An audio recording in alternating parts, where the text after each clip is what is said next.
तो पहले 5 लाख, फिर 50,000, फिर 5,000 और अब 2,000। अयोध्या में क्या मात्र 2,000 लोग रामलला के दर्शन करने आ रहे हैं? दिन ब दिन मंदिर आने वाले भक्तों की संख्या में क्या भारी कमी आ गई? क्या महाशिवरात्रि के त्योहार से पहले अयोध्या खाली हो गई? क्योंकि यह दावा किया जा रहा है टीएमसी सांसद शत्रुघ्न सिन्हा के द्वारा। उनके फैक्ट कितने दुरुस्त हैं? जब हमने इसकी पड़ताल की तो ये सामने आया कि कंफ्यूजन ही कंफ्यूजन है। लेकिन कंफ्यूजन है क्या और कंफ्यूजन को फैला कौन रहा है, आपको दिखाते हैं सवाल पब्लिक का की तीसरी रिपोर्ट में।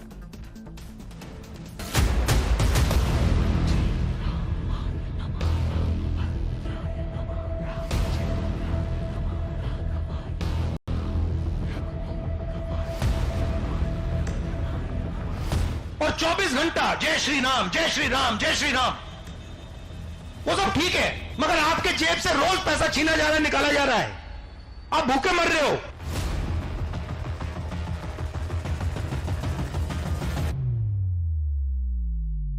पहले दिन 5 लाख लोग पहुंचे वहां पे अपने प्रचार के बाद, और अभी तो 1,000-2,000 लोग जा रहे हैं वहां पे।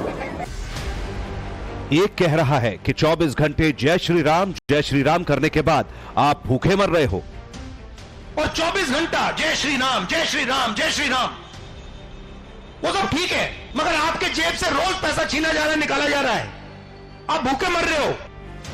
दूसरा कह रहा है कि जय श्री राम और भारत माता को कभी मानेंगे ही नहीं। ஜெய் ஸ்ரீராம் என்றான், இதுதான் பாரத மாதாக்கு ஜி என்றான், அந்த ஜெய் ஸ்ரீராமனையும் பாரத மாதாவையும் ஒருபோதும் நாங்கள் ஏற்றுக்கொள்ள மாட்டோம்।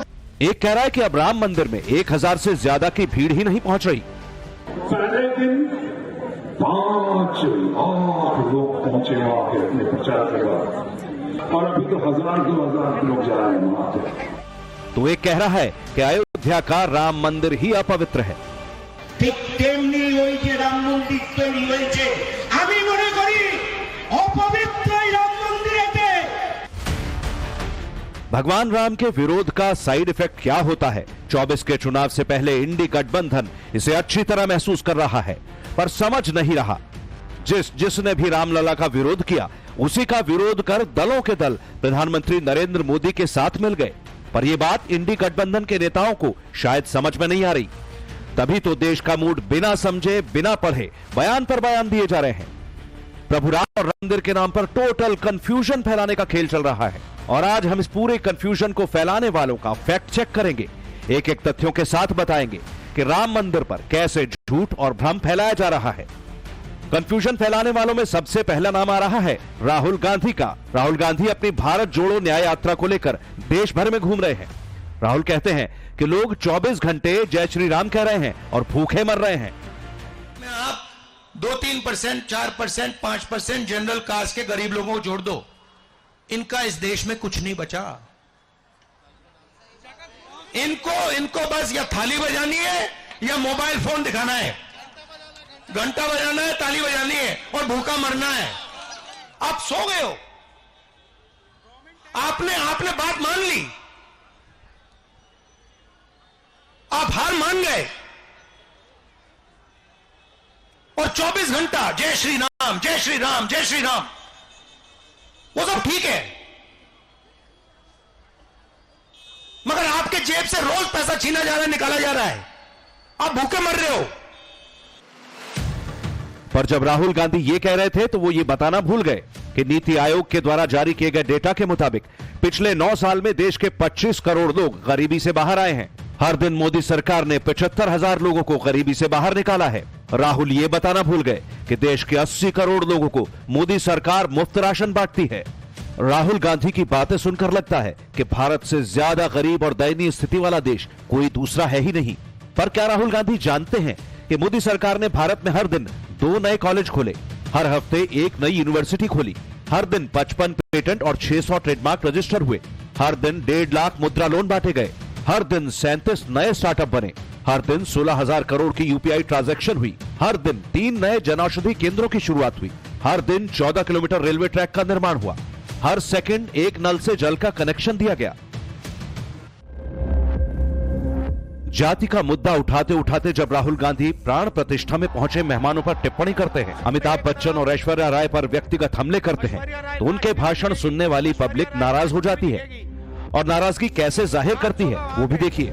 मीडिया में कुछ दिखाना है तो ऐश्वर्या राय को नाचते हुए दिखाना है। राहुल गांधी अपनी न्याय यात्रा के दौरान जब मध्य प्रदेश के शाजापुर पहुंचे तो भीड़ ने उन्हें घेर लिया। उनकी जीप के पास खड़े होकर मोदी मोदी और जय श्री राम के नारे लगाए। लोग राहुल गांधी के पास आलू लेकर पहुंच गए और उस आलू से सोना निकालने को कहने लगे।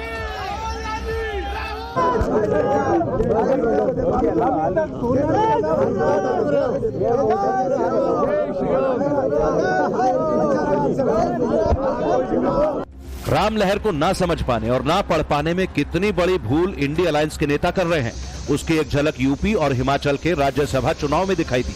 राम मंदिर पर कांग्रेस के स्टैंड से नाराज गुजरात के वरिष्ठ कांग्रेस नेता अर्जुन मोढवाडिया ने कांग्रेस छोड़कर बीजेपी का दामन थाम लिया। बीजेपी का विरोध करते करते राम मंदिर का विरोध करने में लगी पार्टियों की लिस्ट में टीएमसी भी शामिल है। राम मंदिर पर कंफ्यूजन फैलाने वाले दूसरे नेता हैं टीएमसी सांसद शत्रुघ्न सिन्हा। पहले दिन 5 लाख लोग पहुंचे वहां पे अपने प्रचार के बाद। दूसरे तीसरे दिन 3 लाख संख्या बहुत कम हो गई। उसके 2-3 दिन बाद 2 लाख फिर आ गए और उसके 2-3 दिन बाद 5,000, 10,000, 20,000 और अभी तो 1,000-2,000 लोग जा रहे हैं वहां पे। शत्रुघ्न सिन्हा कह रहे हैं कि राम मंदिर में अब मात्र 2,000 लोग दर्शन के लिए पहुंच रहे हैं। मात्र 2,000 लोग। जब हमने उनके इस दावे को फैक्ट चेक किया तो पता चला कि ये बात बिल्कुल गलत है। अयोध्या में रामलला के दर्शन करने भक्तों की भारी भीड़ पहुंच रही है। ये भीड़ 22 जनवरी के बाद के एक हफ्ते जैसी नहीं है। और इस समय भी हर दिन 2 लाख लोग रामलला के दर्शन को पहुंच रहे हैं। मंगलवार और शनिवार को यह संख्या 2.5 लाख तक पहुंच जाती है। ये तब है जब इस समय कोई पर्व त्योहार नहीं चल रहा। आने वाली 8 तारीख को महाशिवरात्रि का त्योहार है। इस दिन प्रभु के दर्शन करने वाले श्रद्धालुओं की संख्या 2 गुनी होने का अनुमान लगाया जा रहा है। अयोध्या प्रभु श्री राम का भव्य मंदिर बनने के बाद अयोध्या में प्रभु श्री राम के दर्शन करने वाले दर्शनार्थी सिर्फ राम मंदिर ही नहीं, अयोध्या में जितने भी मंदिर है सभी जगह पे दर्शनार्थियों की संख्या बढ़ गई है। और अयोध्या की व्यापार की बात करें तो व्यापारियों का कहना है जब से राम मंदिर बना है सभी मंदिरों पे दर्शनार्थियों की संख्या अत्यधिक बढ़ गई है, जिससे उनके व्यापारों में भी मुनाफा हो रहा है। अयोध्या पहुंचे लोग भी यही कह रहे हैं कि जब से रामलला की प्राण प्रतिष्ठा हुई है तब से अयोध्या में हर दिन लाखों की भीड़ दर्शन करने पहुंच रही है। हुआ इस टाइम से बहुत हर मंदिर पर काफी भीड़ चल रही है। हर आदमी यहाँ खुशहाल है। जो भी है दर्शिक हो चाहे जो भी हो, बहुत धूमधाम से खुशियाँ मना रहे हैं। अयोध्या का ये राम मंदिर बनने से सभी मंदिरों पे बहुत पब्लिक आने लगी है। सबका अच्छा व्यापार चल रहा है। यानी शत्रुघ्न सिन्हा की ही पार्टी के एक और नेता हैं रामेंदु सिन्हा। बंगाल की तारकेश्वर विधानसभा सीट से विधायक हैं। नाम में भले ही राम है पर जबान पर सनातन विरोध का काम है। रामेंदु सिन्हा ने एक कदम आगे जाकर राम मंदिर को ही अपवित्र कह दिया।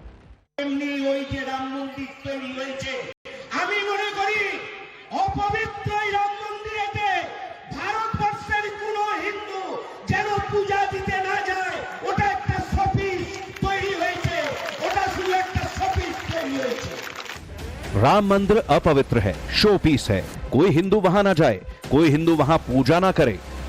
ये चिढ़, ये घृणा बीजेपी या मोदी के लिए नहीं है। ये घृणा हिंदू धर्म के लिए है, सनातन के लिए है। एक तो मोदी लहर और ऊपर से राम मंदिर का इंपैक्ट। यही इस चिढ़ की असली वजह है। बीजेपी को पता है 24 के चुनाव में राम लहर बहुत बड़ा असर करेगी और वो राम लहर के इस माहौल को अपने फेवर में मान रही है। यही वजह है कि यूपी के मुख्यमंत्री योगी आदित्यनाथ यूपी में राम मंदिर के जरिए वोटरों को एकजुट कर रहे हैं, तो पीएम मोदी यूपी के बाहर साउथ में सनातनी झंडा बुलंद कर रहे हैं। मोदी इस वक्त साउथ के दौरे पर हैं। 400 पार का नारा बुलंद करने वाली बीजेपी के लिए 400 तक पहुंचना अपने आप में बड़ा चैलेंज माना जा रहा है। 400 तक पहुंचने के लिए बीजेपी को बड़ी सीटें साउथ में हासिल करनी है। ऐसे में बीजेपी साउथ को साधने के लिए एड़ी चोटी का जोर लगा रही है। मैदान में उतरे पीएम मोदी तमिलनाडु में अपने हिंदू पोस्टर बॉय अन्नामलाई के साथ दिखाई देते हैं, उनकी पीठ थपथपाते हैं। दूसरी तरफ सनातन को डेंगू मलेरिया कहने वाले डीएमके के नेता एक कदम और आगे निकल गए हैं। डीएमके नेता ए राजा ने तो यहां तक कह दिया कि वो जय श्री राम और भारत माता की जय को कभी स्वीकार नहीं करेंगे। ஆனால் நீ சொல்லுகிற கடவுள் இந்த கடவுள் என்றால் இதுதான் ஜெய் ஸ்ரீராம் என்றால் இதுதான் பாரத மாதாக்கு ஜி என்றால் அந்த ஜெய் ஸ்ரீராமனையும் பாரத மாதாவையும் ஒருபோதும் நாங்கள் ஏற்றுக்கொள்ள மாட்டோம். தமிழ்நாடு ஏற்றுக்கொள்ளாது. நீ வேணா சொல்லி பார், ராமனுக்கு எதிரி என்ன? ராமனுக்கு எதிரி 24 के चुनाव में राम मंदिर जितना बड़ा मुद्दा होगा उतना ही बड़ा मुद्दा सनातन विरोध भी बनेगा। इंडिया अलायंस के नेता जितना सनातन के खिलाफ बोलेंगे बीजेपी इसे इतना ही भुनाएगी। बीजेपी अपनी चुनावी रैलियों में जनता को भूलने नहीं देगी कि उनके राम के मंदिर का अपमान किसने किया और क्यों किया। Bureau report, times now Bharat.